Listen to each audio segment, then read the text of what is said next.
அனைவருக்கும் இனிய மாலை வணக்கம். நான் அருண்குமார், ஐடிஎஸ்ஸில் குரல் படிக்கும் மாணவன்.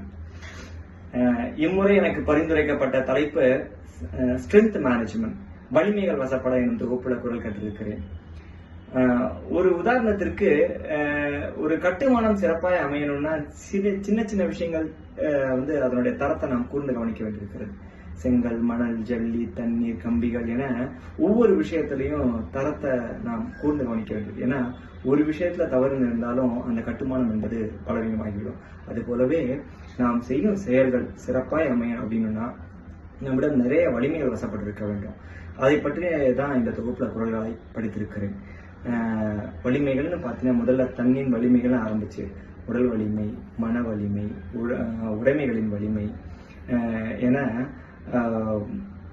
பண வலிமை, இவ்விஷயங்களை நம்மின் வலிமைகளாக கற்றிருக்கிறேன். இல்லை, மன வலிமையில பார்த்தீங்கன்னா ஊக்கம் பிரதானமாக பேசப்பட்டிருக்கிறது.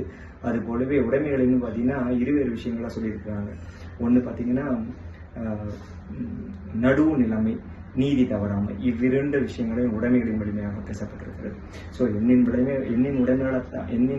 வலிமைகளை தாண்டி அடுத்தது பிறர் வலிமை என்னும் தொகுப்புல பிறரை தேர்ந்தெடுக்கும் திறன், அதுக்கப்புறம் அவரிடம் எவ்வாறு பேசுவது, அவரிடம் எவ்வாறு பழகுவது போன்ற விஷயங்களை இந்த தொகுப்புல குரல்களை கற்றிருக்கிறேன்.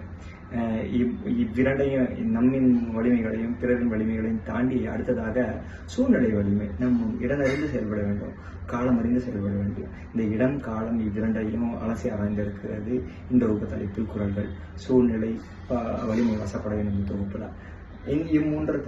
இம்மூன்றை தாண்டி அடுத்ததாக நிர்வாக வலிமை வசப்பட. நிர்வாக வலிமைனா செயல் செய்யும் திறன், அதற்கான மன உறுதி. இவ்விரண்டு விஷயங்களையும் குரல்களை கற்றிருக்கிறேன் இந்த தொகுப்புல.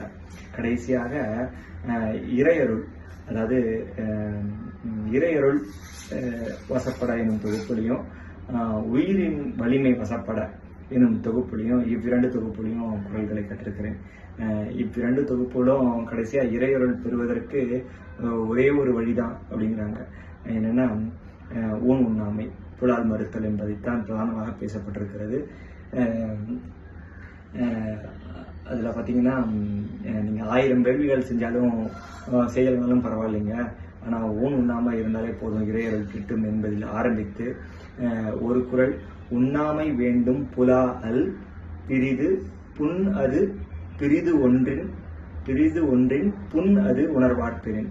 அதாவது காலங்காலமா நாங்க என்னுடைய 2-3 ஜெனரேஷன் சாப்பிட்டு இருக்கோங்க இறைச்சியை, இப்ப எப்படிங்க விடுறது அப்படின்னு கேட்டா, நீங்க அது ஒரு விலங்கினுடைய, இறந்த ஒரு விலங்கினுடைய மாமிசை தின்பது மாமிசம் அல்ல, இறைச்சி அல்ல, அது புண் என பார்க்கிறவங்க கண்டிப்பா அதை சாப்பிட மாட்டாங்க என நம்ம எச்சரித்திருக்கிறார் ஒரு குரல் மூலம்.